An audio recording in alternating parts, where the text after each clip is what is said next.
This video is going to have two different sections, a short quick hitter on common misconceptions about travel agents or travel advisors, and then we're going to dig in deeper as the video goes on. So stick around for the longer video, but here comes the quick hitters. So Ren, go ahead. So first, they cost extra. False, we're debunking that. They do not cost extra. They're going to drive you to specific properties. Partially debunked. Some travel agents might do that. No, they don't get you the best prices. Also partially debunked. A lot of times we have prices that aren't available to the general public. We'll dig into that more as well. Travel advisors don't know as much as they should. I'm going to debunk that one on the whole. Okay. And then I can book travel on my own. 100% you can, and we're going to dig into why travel agents can do a little different job than maybe you want to do on your own. So Ren, let's go ahead and do a little deeper dive now into some of those questions. You want to ask me those questions again, maybe? First, let's talk about travel advisors costing extra.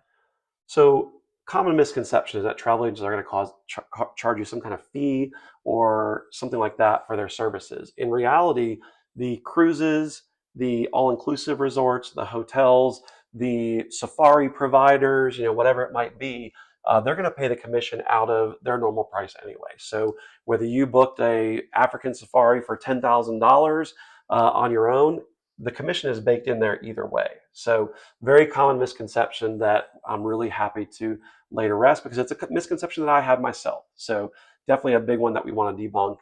We don't cost you anything extra. We're just there to be a service for you. Okay. And then travel advisors may possibly driving you to specific properties. This is a really challenging one because there are some people, like in any industry, that are just going to do what's best for themselves. I liken it to buying your travel advisor role versus renting your travel advisor role.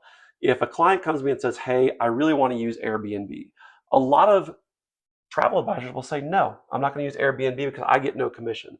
But the reality is that that's very short sighted because that same travel partner might say, "Hey, this time Airbnb is what I want to do, but the next time I want to do a large cruise or a safari or a family getaway to an all-inclusive." That is a commissionable product. So don't be so short-sighted as a travel advisor that you're missing out on future business because you're so caught up in that commission breath that you want to get something that you're going to get paid commission for. So I think of myself as buying my agency, not renting it. I want that long-term repeat customer. And if this particular travel that they're doing right now isn't going to pay me any commission, I'm still glad to help them out because I know in the future they'll probably appreciate that and use me for a commissionable travel product. And then talk about travel advisors not being able to get the best prices. This one has a lot of little tentacles here. So as travel advisors, we have what are called covert rates or hidden rates that the general public doesn't see. Now, from time to time, can you find better prices? Sometimes, yes. And if that's the case, I'll tell you to book it on your own. If I can't find you a better price, then knock yourself out, book it on your own.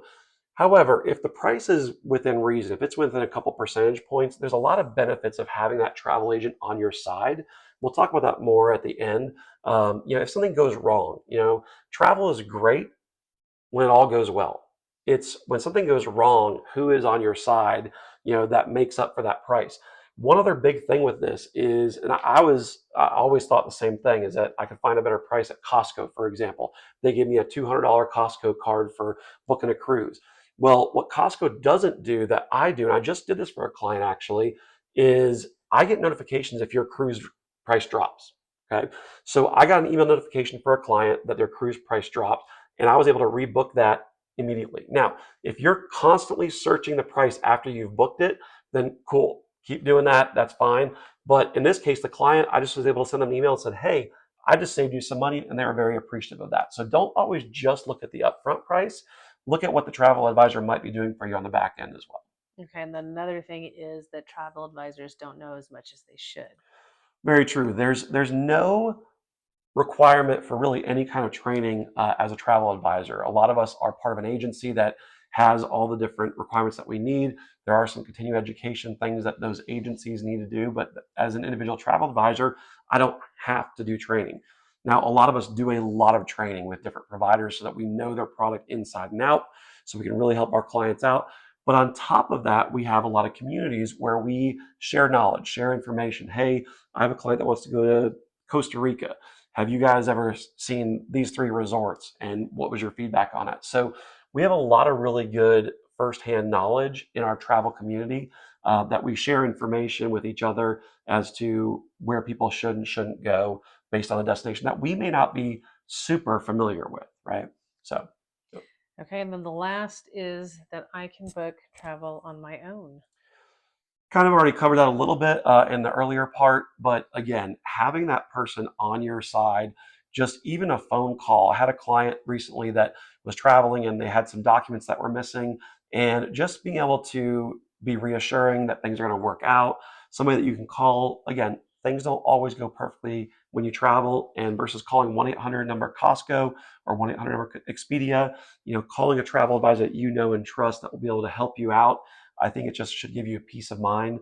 You 100% can book the travel on your own. There's a lot of resources out there, but travel advisors still do have a place to help you um, when those things do go wrong, as well as just to be that person that knows you, knows your likes and dislikes, to make sure you're getting the right resort for your travel.